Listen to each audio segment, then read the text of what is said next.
सत्यनारायण जी की कथा देख लीजिए तो आपको मालूम पड़ जाएगा एक गरीब ब्राह्मण था। एकादशी की कथा निकालिए, उसमें आ जाएगा एक गरीब ब्राह्मण था। सारी कथाओं को निकाल कर देखिए, उसमें लिखा मिलेगा आपको कि एक गरीब ब्राह्मण था। इस जगह पर किसी बढ़िया को नहीं बोला, इस जगह पर किसी अन्य व्यक्ति को नहीं बोला। क्यों? ब्राह्मण का नाम लेकर मार्क इसलिए करा गया जिससे ब्राह्मण अपने भीतर शांति रखता है। अगर उसका नाम लिख भी दिया तो उसको कोई चिंता नहीं है, कम से कम हमारी नाम पढ़कर लोगों को मार्ग तो मिल जाएगा, लोग संभल तो जाएंगे, लोग सुधर तो जाएंगे। ठीक है, उतना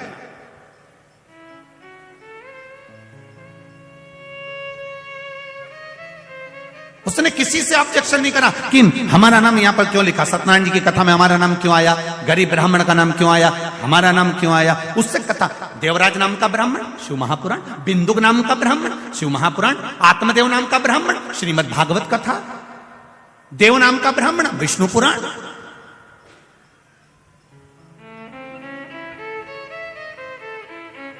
कल्याण नाम का ब्राह्मण कुर्म पुराण। आप उठाओ, एक एक पुराण में सबसे पहले कथा चालू होती है तो वहां पर उसके क्यों, क्योंकि उससे अगर कथा का प्रारंभ हो रहा है तो कोई को ये बुरा ना लगे। कहीं अगर किसी व्यक्ति का नाम लिख देते, किसी अन्य वर्ण का स्मरण कर देते तो उनको लगता कि हमारा नाम लिख दिया, तो उन्होंने कहा इसी का लिख दो, इससे मार्ग तो मिलेगा। कोई बात नहीं है, सहनशील है, शांति का प्रतीक है, इसके भीतर धीरजता रहेगी, कोई बात नहीं। तो यहां वर्णन किया वेद प्रिय नाम का ब्राह्मण और इस दूषण नाम का राक्षस रत्नमाल पर्वत से नीचे आया, नीचे आकर अवंतिका में प्रवेश कर गया। अवंतिका में प्रवेश करते करते उसने तुरंत ब्राह्मण के बच्चों को रूप धर कर जाता था ब्राह्मण के घर में, खूब बड़ा शास्त्री बनकर जाता था और ब्राह्मण के बच्चों को कहता था कि मैं तुमको विद्या दूंगा, आपके बच्चों को मेरे साथ में लगाइए। और ब्राह्मण के बच्चों को जब विद्या अध्ययन के भाव से लेकर जाता था, उनको बाहर निकलकर निचोड़कर रक्त पी जाता था। सारे ब्राह्मणों के घरों में रोज का हाहाकार मचा होता था, रोज रोते थे, रोज आंसू ढलते थे, प्रतिदिन शव निकलते थे, बिलखते लोग।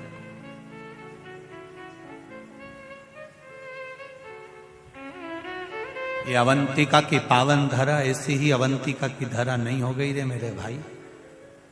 एक एक ज्योतिर्लिंग का अगर स्मरण करा जाए, हम हमेशा कहते हैं, आज फिर कहते हैं, जिस दिन तुम्हारे भीतर थोड़ा सा भी बल कमजोर पड़ जाए, थोड़ा सा पावर कम पड़ जाए, थोड़ा सा लगे कि मेरा मन अटखेलियां कर रहा है, मेरा मन लग नहीं रहा, मेरा चित्त नहीं लग रहा, लोग मुझे परेशान कर रहे हैं, निवेदन करूंगा 12 ज्योतिर्लिंग में से किसी भी एक ज्योतिर्लिंग पर एक दिन रात्रि भर आराम से रुक कर आओ, भगवान का दर्शन कर आओ।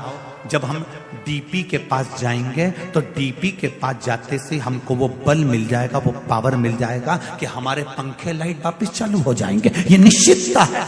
आप जाकर उसका स्मरण करिए, कनेक्शन सही जगह जोड़ने का प्रयास करो। ये माइक चल रहा है, इसको लाइट मिली है, अब वो डोरी फैला दे लंबी चौड़ी और खूब लंबी डोरी फैला दे और वहां डीपी से या मीटर से नहीं जोड़े और डोरी तो यहाँ तक आ गई और ये बार बार खटका चालू करे बंद करे, खटका चालू करे बंद करे। क्यों रे, ये माइक क्यों चालू हो रहा, माइक क्यों नहीं चालू हो रहा? अब ये तो यहाँ देख रहा, पर इसको क्या मालूम कि वहां से किसी ने कनेक्शन निकाल दिया।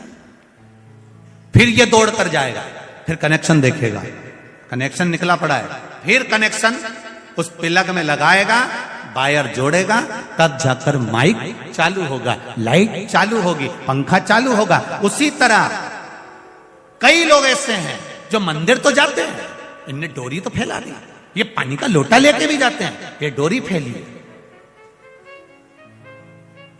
कई लोग मंदिर जाते हैं, कई लोग कथा में जाते हैं, कई लोग जाते हैं, ये जितने भी लोग कथा में आते हैं या जितने लोग भी मंदिर जाते हैं, समझ लेना इन्हें डोरी तो खूब लंबी फैलाई है। रोज मंदिर जाती हूँ, मुझे 4 महीना हो गया, कोई के मुझे 6 महीना हो गया, कोई के महाराज की कथा सुनते सुनते हमारे तो 2 साल हो गया। इन्हें डोरी तो खूब लंबी फैलाई, खूब लंबी फैलाई, पर अभी तक इनने पिलग में नहीं जोड़ी है, इसलिए इनके खटके चालू नहीं हो। ये अगर दिल से एक बार शंकर की हो जाती, पिलक सही जुड़ जाता, तो फिर खटके चालू हो जाते, फिर कनेक्शन सही जुड़ ही नहीं पा रही। अब रोज घर आकर कहती है मैंने मंदिर में जल चढ़ाया था, भोलेनाथ जी ने नहीं सुना।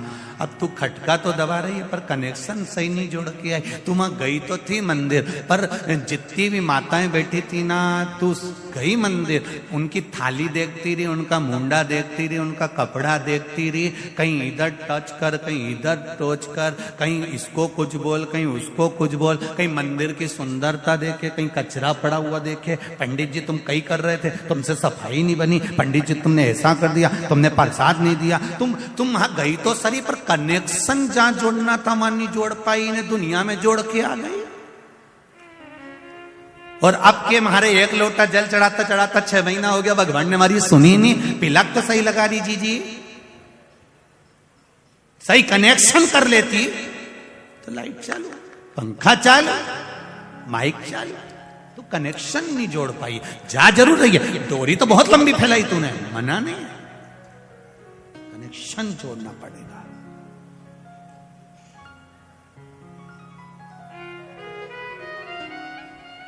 जितने भी लोग भगवान के मंदिर जाते हैं उनसे निवेदन है, दिखावे से मत जाना, बिल्कुल मत जाओ दिखावा करने के लिए, और कथा में भी भीड़ बढ़ाने के लिए बिल्कुल मत जाओ। कनेक्शन जोड़ना है हमें हमारे महादेव से। जैसे ये बहन आई, उसने कहा 3rd स्टेज का कैंसर था, पर शिवजी के मंदिर में वो लोटा लेकर, शरीर ऐसा था कि पलंग पे से उठ नहीं सकती थी, फिर भी उसके परिवार वालों के साथ हाथ पकड़ के शंकर जी के मंदिर तक गई। मतलब दिल से कनेक्शन जोड़ लिया था कि शिव पुराण में महाराज ने बोला है तो मेरा भोलेनाथ मुझे सही करेगा, अब वो करेगा। कनेक्शन जुड़ गया, सही हो गई। अब कनेक्शन ही सही नहीं जोड़ता और ये जाती रहती ये पोछा लगाए, झाड़ू लगाए। अब न कई माताएं ऐसी है कि दूसरे को दिखाने के चक्कर में झाड़ू उठा के झाड़ दे। ये तो वही बहू जैसा है, चाय बना के ले आई, ट्रे में धर के। दूसरे को दिखाने के लिए हमें झाड़ू नहीं लगाना, दूसरे को दिखाने के लिए हमें जल नहीं चढ़ाना, दूसरे को दिखाने के लिए हमें पशुपति व्रत नहीं करना, दूसरे को दिखाने के लिए हमें शंकर भगवान का गुणगान नहीं करना। हमें दिखावे से दूर रहना। मेरे भोलेनाथ जी को दिखावा प्रिय नहीं है। मेरे शंकर भगवान को दिखावा कोई मतलब का नहीं, उसको चाहिए ही नहीं तुम्हारा दिखावा। तुम तो तुम्हारे पास रखो, वो शंकर जी कहते हैं मुझे चाहिए ही नहीं। तुम तो 1 लोटा पानी उंडेल के चले जाओ।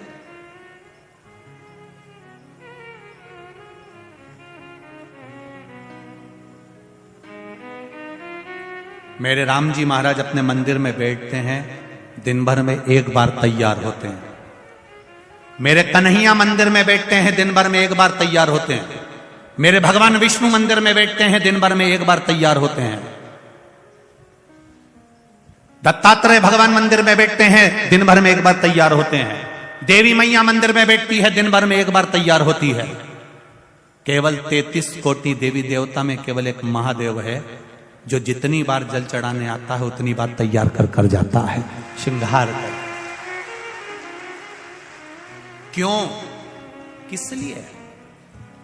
कहीं कहीं पंडित जी कह देते हैं मैंने अभी श्रृंगार करा है, पानी मत चढ़ा देना, पर कहीं कहीं की रहती है मैं तो चढ़ाऊंगी जा। यहां शिवपुराण कह रही है सारे देवी देवता 1 बार तैयार होकर बैठ जाते हैं, मेरा महादेव दिन भर तैयार होता है, 24 घंटे तैयार होता है। क्यों तैयार होता है? स्कंद पुराण में कहा वेद व्यास जी ने कि शंकर भगवान बार बार तैयार इसलिए होते हैं, वो अपने भक्तों को बल प्रदान कर कहते हैं कि हिम्मत मत हारना, दुनिया के लोग तेरे करे धरे पर पानी छोड़कर जाएंगे तो फिर तैयार होकर आगे बढ़ जाना। स्कंद पुराण में वेदव्यास जी कहते हैं भगवान शंकर प्रेरणा देते अपने भक्तों को, अपने गणों को कि दुनिया के लोग पानी चढ़ा कर जाएंगे फिर तैयार होकर बैठ जाना, घबराना नहीं, फिर तैयार हो जा। 1 बार कहीं का गिराएगा, 2 बार नीचे गिराएगा, 3 बार नीचे गिराएगा, बार बार पांव पकड़ कर गिराएगा, कितनी बार? वो एक संत की कथा आती है। संत महाराज स्नान कर आ रहे थे, ऊपर बैठा हुआ व्यक्ति ने ईर्ष्या भाव से संत के ऊपर थूक दिया। पान खा के बैठा था, थूक दिया, संत वापस चले गए, फिर नहाया, उसने फिर थूक दिया, वो फिर गए, फिर नहाए, फिर थूक दिया, खूब थूका, आखिरी में मुंडा में पान खत्म हो गया। अब बापड़ा थूक के बता, अब और थूकता रहा तो मुंडा में थूक ही खत्म हो गया। अब उसको पानी पीने की जरूरत पड़ रही, पानी भी नहीं, नीचे आ गया। संत के चरणों में आकर बोला, गुरुदेव मैंने आपके ऊपर इतना थूका, इतने अपशब्द कहे, इतनी गालियां दी, इतनी आड़ा टेढ़ा बोला, इतना थूका, गुरुदेव आपको बुरा नहीं लगा? गुरुजी ने उसके चरणों को प्रणाम करा।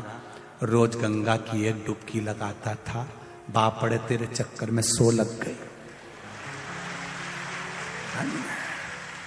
तेरे चक्कर में ये 100 डुबकी लगी, नहीं तो मैं कभी नहीं लगाता, इतनी डुबकी तो कभी नहीं लगाता, पर तू थूकता था, मैं स्नान करने जाता था, मेरे मालिक ने कितनी कृपा कर दी कि मुझसे 100 डुबकियां लगवा ली। यही विचार हमारे भीतर आना चाहिए, हारना नहीं। एक बार अगर पानी चढ़ाकर चले गया, दूसरी बार मेरा भोलेनाथ फिर तैयार है, फिर पानी चढ़ाया फिर तैयार है, फिर पानी चढ़ाया फिर तैयार है। मेरे शंकर भगवान कहते हैं, मैं नहीं घबराता, फिर तैयार होकर बैठ जाता, फिर तैयार। क्यों घबराना? एक बार दुकान खोली, हार गए, नहीं जमी, फिर दूसरी खोली, नहीं जमी, कोई बात नहीं। सुसाइड का मत सोचना, दुख मत मनाना, ये मत सोचना कि बर्बाद हो गया, बिल्कुल नहीं, फिर तैयारी कर। और अब की बार तैयारी करे तो महाकाल राजा पर, देवाधिदेव महादेव पर छोड़ दे, फिर तैयारी। मैंने एक एग्जाम दिया, नहीं हुआ, दूसरा एग्जाम दिया, नहीं हुआ, तीसरा एग्जाम दिया। एक बच्चे ने लिखा है, छोटा सा बच्चा,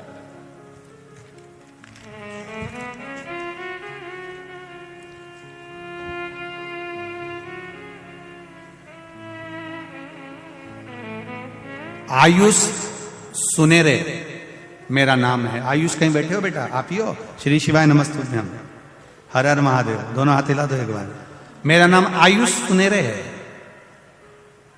मेरे पूरे परिवार की ओर से शिव महापुराण को हर हर महादेव। कक्षा 10वीं में फेल हो गया था गुरुदेव। मेरा मन पढ़ाई में नहीं लगता था, मित्रों में ज्यादा लगता था, संगति ठीक नहीं, मन नहीं लगा।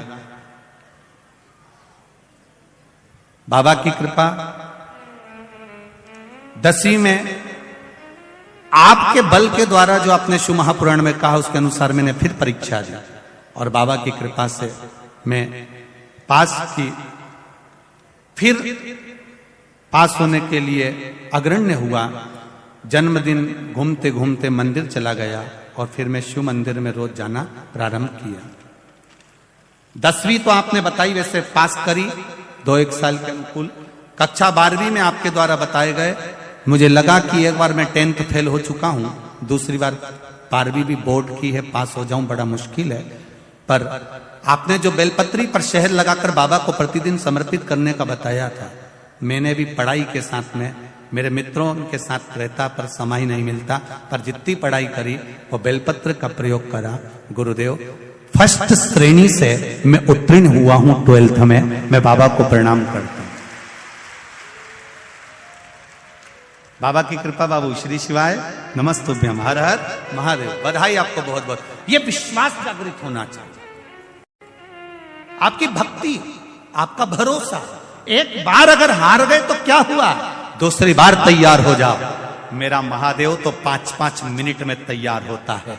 कोई जल चढ़ाया, फिर श्रृंगार गया, फिर जल चढ़ाया, फिर श्रृंगार गया, मेरा महादेव फिर तैयार होकर बैठ गया। मेरे महादेव कहते हिम्मत मत हारना, फिर तैयार होकर आगे बढ़ना, फिर मेहनत करना, फिर कर्म करना, बढ़ोगे, आगे जरूर बढ़ोगे, पीछे नहीं हट सकते।